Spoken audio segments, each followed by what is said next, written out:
The first members of the One Piece live action cast has officially been announced. We've got our East Blue Straw Hats. Alright, so I'm late to the party on this news because I was out of town the last couple of days, but that's okay because in this video, we're gonna be breaking down everything we know about the One Piece live action cast. We're gonna start off by discussing why I think this casting news is really important and what it means for the show, and then we're gonna go through every single actor, look at some of their previous works, and talk about whether or not they're gonna fit the role. But first off, if you are not already, make sure you subscribe to the channel so you can be part of the King Pirates crew, and also if you have a good time watching this video, please drop a like for the YouTube algorithm. I would really appreciate it. But yeah, to start off this discussion, I kind of just want to talk about how big of a moment this is. Because for the people that have been actually closely following this project, you know that there's been a lot of optimism surrounding this project. Even though anime live actions have a notoriously bad track record, for this One Piece live action, a lot of people are actually hopeful. And part of the reason is the big budget backing it. You have 9 to 10 million for every single episode, which is like Game of Thrones money, so the show's not going to be held back financially. But really, the biggest reason a lot of people have been optimistic are the people running the show. First off, Oda himself has been part of this process, being listed as an executive producer, which not only shows his approval of this project, but also the people running the show. And second of all, we've actually seen and heard from some of the main people running the show, like the main writer Matt Owens. Matt Owens has actually made several appearances on Roger Base's channel. Most famously, he showed up in the Reverie 2 years ago to talk about the project, and also most recently, he even reacted to a One Piece chapter. But pretty much every time you saw Matt talk about One Piece, it was very clear that he's a real fan and this series means a lot to him. So that combined with all these other factors has built up a good amount of hype surrounding this project. But at the same time, I still feel like the casting of the characters was probably the biggest hurdle they had to clear. Like if you look at the live action Cowboy Bebop, which is getting a lot of love right now, they're actually produced by the same studio and there was a good amount of optimism surrounding the project, but it wasn't really until they revealed the cast that a lot of people were like, oh okay, this could be really good. So although there's been a lot of optimism surrounding the One Piece live action, the casting of the characters I still think was going to be a big make or break for the show. And as I mentioned, in a little bit, we'll go through every single casting and talk about whether or not they're going to be good. Because first off, I do think the characters that they casted give us a lot of information about what this show's going to be. Up until now, we don't really have much information on what's going to be adapted in the first season. Really, all we had is that on the IMDb page, it says that it's going to be 10 episodes. So a lot of people have speculated that they're going to adapt the East Blue Saga because that feels like a good length for it. But all of that so far has been purely speculation. But I think with this casting news, it pretty much confirms that the first season is going to be the East Blue Saga. Because let's say season 1 ended with Drum Island, it'd be kind of weird if they didn't reveal Chopper with the rest of the Straw Hats. So I do think this casting news gives us some info on what to expect for the first season, and also what other news is going to come next because we kind of know what other characters have to be involved. So I'd expect the next big casting news to be like Buggy and Smoker and Arlong, and overall it's just really exciting to see this project actually starting to become a reality. But with that said, let's talk about the actors that were casted, starting with Inaki Godoy, who was casted as Luffy. Sorry if I'm pronouncing his name wrong, but he's an 18-year-old Mexican actor who's pretty new to the scene. As far as his previous works go, his biggest project recently is another Netflix show called Who Killed Sarah. But overall, I think the reception to this casting has been pretty positive. And honestly, this is probably the biggest casting they absolutely had to nail. When you think about the balance of serious themes and the comedy in One Piece,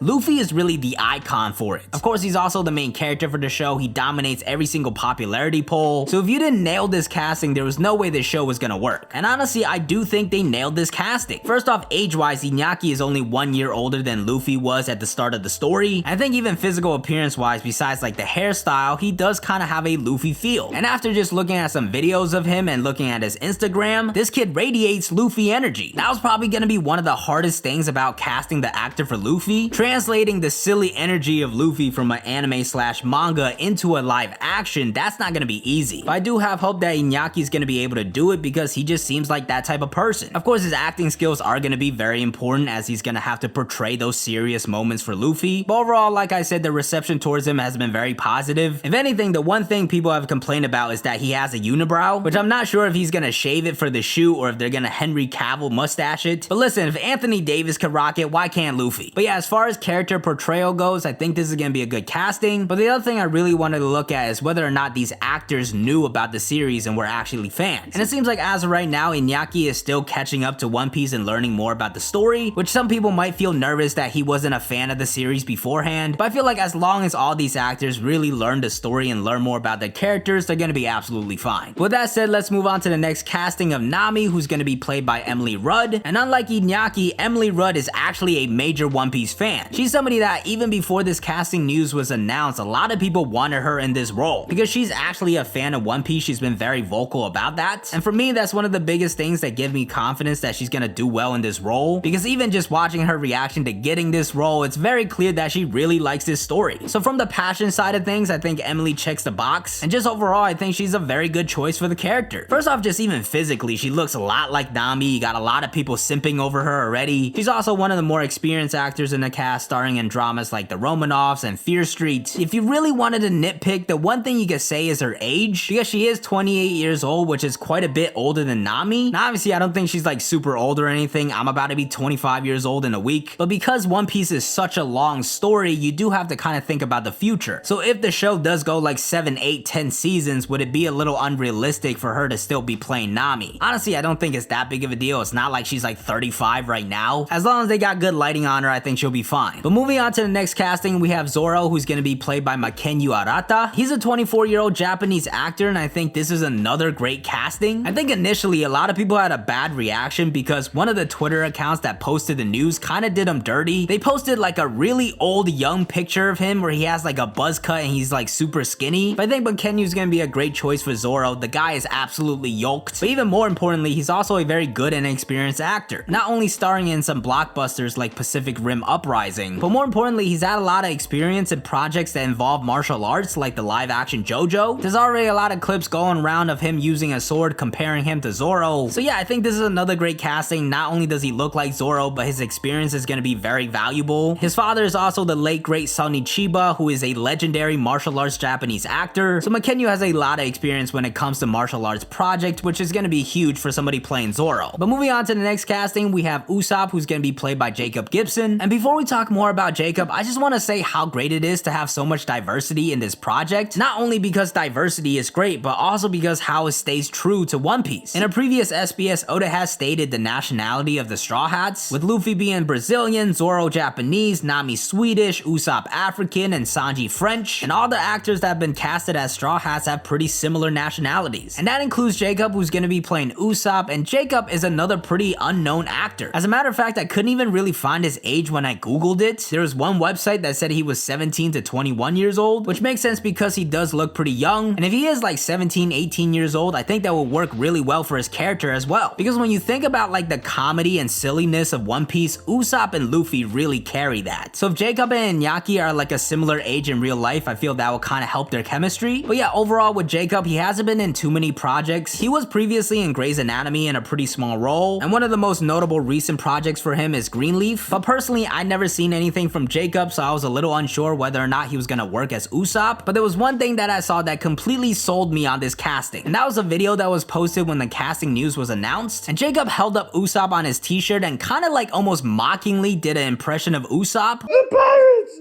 They're coming! Yes! Yes! But even with just those few seconds, he felt so natural as Usopp, which again is not an easy thing to do because if you don't translate that comedy right, it's just gonna be cringe. But I think when you look at that video from Jacob and also just his Instagram and the type of personality he has, I think he's another great casting and I'm really optimistic. But moving on to our final casting, we have Sanji, who's gonna be played by Taz Skylar. And out of all the castings, this was easily the one people were most iffy about. And mostly that's because he really looks nothing like Sanji right now. Even like the fan arts of him don't really look that great. People were making all sorts of jokes like why is Slim Shady being casted as Sanji, or that he would be the perfect actor to play Enel. But I think with how well the other characters are casted, this is one we just have to kind of wait and see. I believe he has his current appearance because of a role he played in a recent project. So before we jump to any conclusions, we really need to see what he's gonna look like. But honestly, besides like his hair, I do think he passes the vibe check as well. Looking at some of his other pictures, you can see how with the right look, he can fit the part. Also, this dude is absolutely yoked as well. So a lot of fans did start to change their mind once they saw those pictures. But I do think similar with the Usopp and Luffy casting, this casting is gonna work really well with Zoro. Taz Skylar is also 24 years old, just like Mackenyu, and with both of them being the same age and also just really strong dudes, I think that's gonna help build their chemistry when they're playing up that rivalry of Zoro and Sanji. As far as previous works go, he has been in a couple of feature films like Villain and Kill Team, so he definitely has some good experience, but the one thing I'm really interested to see is how he plays up the comedy, because Sanji's gag of loving women,